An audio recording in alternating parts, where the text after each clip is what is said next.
c'est le cas aujourd'hui. Mais tu as envie de prêcher. Tu as envie d'annoncer la parole. Tu as envie que la parole fasse du bien. Tu as envie que mon âme et ton âme soient restaurées. Tu as envie qu'il y ait un changement dans l'atmosphère. Alléluia. Donne-moi un bon amen. Amen. L'amen peut permettre à Dieu de s'élever pour toi. L'amen que tu vas toi-même annoncer peut permettre à Dieu d'écrire que cette personne est fidèle à moi. Oh, donne-moi un bon amen. Amen. Amen. Amen. Amen. Amen. Tu as acclamé Jésus. Alléluia.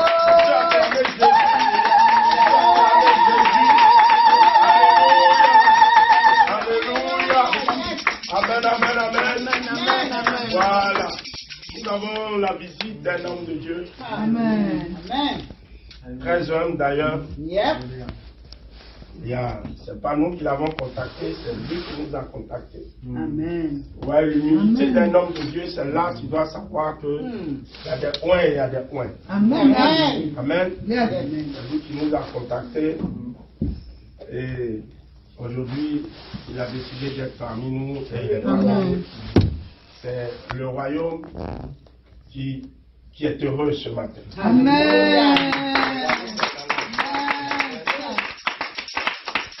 On dit donne à César ce qui est à César. Amen. Il faut donner à l'homme de Dieu ce qui est à l'homme de Dieu. Amen. Amen. Amen. Sans trop tarder, je vais vous laisser au moins 3-4 minutes, c'est bon? Ok. Amen. On acclame le serviteur, le pasteur.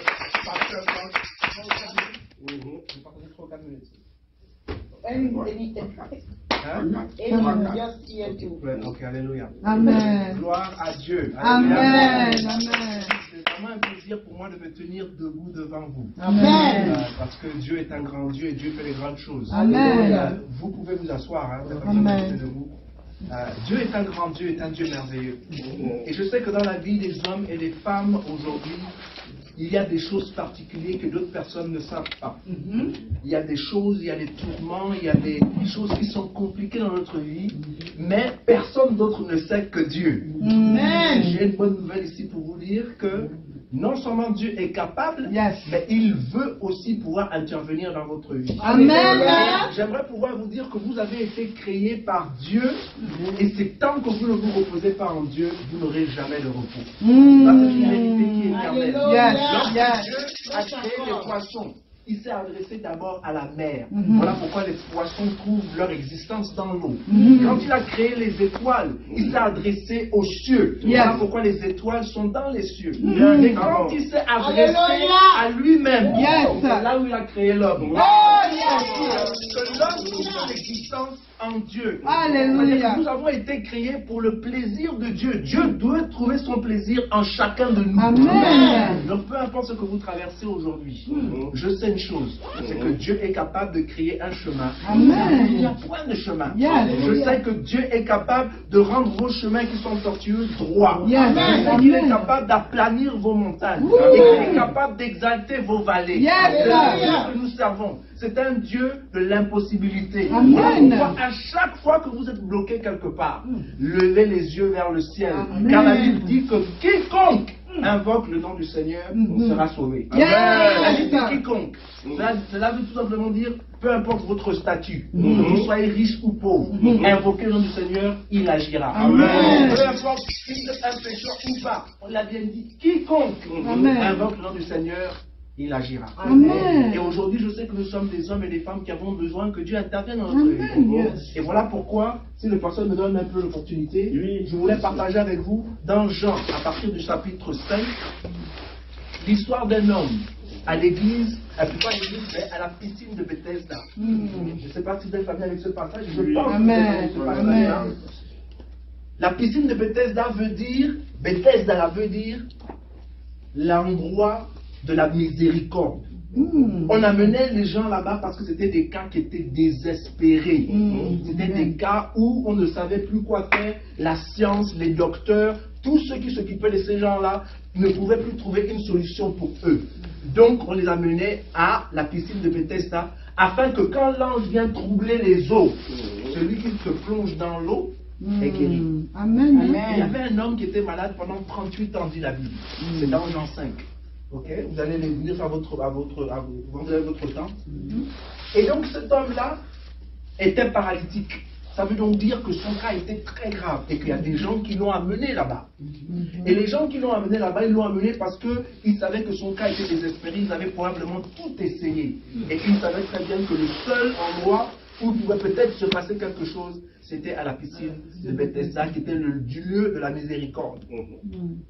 Mais ils l'ont abandonné là. Comment je sais qu'ils l'ont abandonné là? Parce qu'il était en train de regarder les hommes et les femmes qui étaient guéris. Et un jour, Jésus vient vers lui. Et lorsque Jésus vient vers lui, Jésus lui pose une question qui est très simple. D'abord, ce qui me frappe dans le passage, c'est que Jésus dépasse tous les autres malades. Mais il vient le voir. Ce qui veut donc dire que ton cas là, Dieu connaît personnellement. Il connaît mon cas. Et il sait qui a réellement besoin de lui à ce moment précis là. On n'a pas besoin de courir pour avoir les bénédictions de Dieu. Parce que Dieu sait que tu as besoin de ta guérison. Tu as besoin de ta bénédiction. Et il va te l'accorder, il va te la donner. Sois seulement patient. Alors il dépasse tous les autres malades et il va vers le monsieur et lui demande: qu'est-ce que je peux faire pour toi? Et cette personne lui met à se raconter sa vie. Que non, moi je suis ici, ça fait depuis 38 ans. Il n'y a personne qui est ici pour me jeter dans l'eau quand l'ange vient. Ce n'est pas ce que Jésus lui a demandé. Mais la raison pour laquelle cet homme était en train de parler comme ça, c'est parce que les gens qui l'avaient amené là l'ont abandonné. Et donc il est fort possible qu'aujourd'hui, nous nous retrouvons dans des situations qui sont compliquées et les gens nous ont abandonnés. Mais ce n'est pas parce que les gens nous ont abandonnés que c'est fini. Dieu, lui, ne nous abandonne pas. Et le fait que Jésus était là devant lui, c'est parce qu'il n'est pas abandonné. La Bible dit que je serai avec vous jusqu'à la fin des temps. Il ne va jamais nous abandonner. La vérité, c'est que ce n'est pas nous qui abandonnons Dieu. C'est pas Dieu qui nous abandonne. C'est nous qui abandonnons Dieu. Parce que la Bible déclare que nous sommes le peuple de Dieu. Et que si nous détournons de nos voies, nos mauvaises voies, et que l'on prie, il va nous exaucer les cieux. C'est-à-dire que Dieu veut toujours nous faire quelque chose de favorable. Mais c'est à nous de nous positionner de telle manière que nous pouvons recevoir de la part de Dieu. Amen. Dieu ne nous tournera jamais son dos. Dieu est toujours là pour nous embrasser. Comment je le sais? C'est parce que son Fils bien-aimé Jésus-Christ a été sacrifié sur la croix pour chacun de nous. Parce qu'il voulait que l'on se réconcilie avec lui. Ne l'oublions pas, aujourd'hui, si nous aimons Dieu, c'est parce que c'est Dieu qui nous a aimés le premier. Amen. C'est Dieu qui toujours nous a cherchés. Parce que la Bible dit que comme même nous étions pécheurs, Dieu nous aimait. Et c'est parce qu'il nous a aimés que nous avons répondu à l'amour de Dieu. Et que nous sommes venus humblement nous humilier devant Dieu et reconnaître qu'on a besoin de lui. Mais ça, c'était à cause de l'amour que Dieu avait pour nous. Et alors, quand Jésus pose la question à ce paralytique de 38 ans, il lui dit qu'il n'y a personne. Et Jésus lui dit non. Lève-toi et marche. Il ne s'est même pas rendu compte qu'en face de lui, il avait le Créateur. Et très souvent, quand on souffre, très souvent, quand on est dans des difficultés et qu'on ne sait pas quoi faire, même quand Dieu se présente devant nous, on est tellement consumé par le problème que nous avons qu'on nous dit même que Dieu est là en face de nous en train de nous parler. Et qu'il veut créer un chemin là où il n'y a pas de chemin. Mais ce qui me touche, c'est que cet homme-là avait la foi. Comment je sais qu'il avait la foi? Parce que dès que Jésus lui a dit « Lève-toi et marche », il n'a pas cherché à comprendre, mais où sont les gens pour me pousser dans l'eau? L'ange n'est pas venu troubler les eaux. Il a obéi automatiquement à la voix du Créateur. Et cela est important. Parce qu'il ne faut pas oublier, il était à l'église, il était plutôt à la piscine de Bethesda, et donc il voyait comment les autres étaient guéris. Donc il savait dans son esprit que Dieu guérit. Il savait dans son esprit que Dieu résout les problèmes des gens. Il le savait. Il savait que Dieu est capable. Donc quand Jésus lui dit automatiquement lève-toi et marche, il ne doute pas. Il a la foi. La foi, c'est quoi? C'est la ferme assurance des choses que l'on espère. Une démonstration des choses que l'on ne voit pas. La Bible dit que si on croit, on va voir la gloire de Dieu. Le monde veut nous faire croire qu'il faut voir d'abord avant de croire. Mais la Bible dit qu'il faut croire il faut croire avant de voir la gloire de Dieu. Et nous devons appeler les choses qui ne sont pas comme si elles étaient. C'est ça la foi. Parce qu'on vit dans un monde qui est parallèle. Il y a un monde spirituel et il y a un monde qui est physique. Le monde qui est spirituel est plus réel que le monde qui est physique. Aujourd'hui, même les scientifiques sont en train de nous parler quand ils parlent de l'eau. Ils disent H2O. Vous avez vu H et puis 2O. C'est-à-dire le H là c'est l'hydrogène. Le O là c'est l'oxygène. Vous avez vu ça? Cependant, les gens disent que l'eau c'est H2O. Ce sont des éléments qu'on ne voit pas. Mais est-ce que c'est parce que vous ne voyez pas H2O que l'eau n'existe pas? Non, on voit l'eau. Mais derrière l'eau là, il y a des éléments que l'œil ne voit pas. Donc, toute chose visible est faite de choses invisibles. Le monde invisible est plus réel que le monde visible. Parce que le monde visible est une réflexion de ce qui se passe dans le monde spirituel. Ta guérison devient une réalité dans l'esprit. Et une fois que tu prends possession de ta guérison, de ta délivrance dans l'esprit, elle se manifeste dans le physique. Voilà pourquoi nous devons faire attention à ce que nous disons avec notre bouche. Parce que lorsque l'on parle, on décrète des choses et on crée des choses dans l'esprit. Et voilà pourquoi il est important aussi pour nous de sanctifier nos oreilles et de faire attention à ce que l'on écoute. Il arrive des moments où moi je suis très content et puis tout d'un coup quelqu'un va me dire quelque chose à l'oreille et tout d'un coup je suis attristé. Il ne m'a pas touché, il m'a seulement dit quelque chose. Mais c'est parce que j'ai permis à cette parole que j'ai entendue qui bouleverse mon environnement spirituel et ça affecte physiquement mon être. Donc nous devons faire attention. Mais ce que je veux vous dire ici, parce qu'il n'est pas beaucoup de 4 minutes, 5 minutes, donc je voulais tout simplement vous dire que Jésus veut notre bien.